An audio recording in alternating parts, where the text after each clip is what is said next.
Well, it's that time of the year in Kentuckiana where we do talk about the planting season when it comes to your petunias, to tomatoes across the garden, and just anything around the landscape around your home or your farm as well. Now, take a look as well. This time of the year is kind of tricky as we get into the warmer months of the season.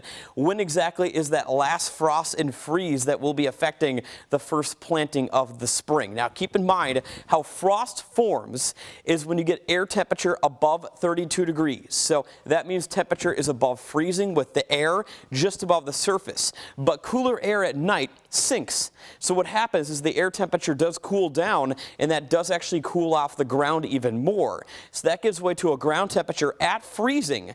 And when you do have plants, vegetation, and grass around your home, notice that a lot of the water vapor molecules from the air do get down to the ground and freeze on contact. That's what happens with frost. It turns into ice crystals on the ground and on your plants. So that's why it can be kind of dangerous to plant early in the season.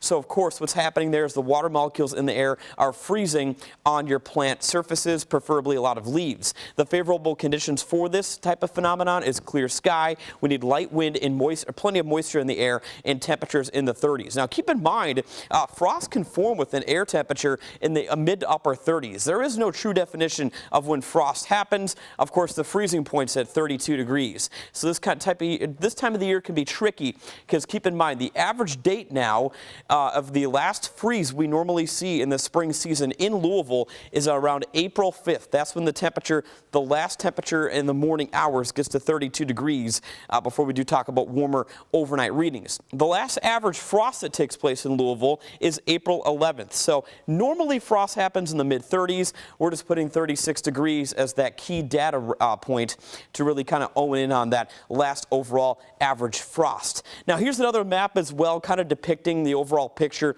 when it comes to the final frost and freeze. This is the average last freeze of the season. You see here in Louisville, we are kind of the longer side of things into mid-April. You get the gist of it. So this time of the year, it's kind of that focus and turning point in the spring months where we do talk about some warmer kind of months ahead to give way to some planting outside. So just make sure you do keep tabs on the forecast and just know that the last freeze, the record latest freeze, happened way back May 10th one year, and we can get the last freeze as early as about early March 5th going down as the earliest recorded freeze in history in Louisville.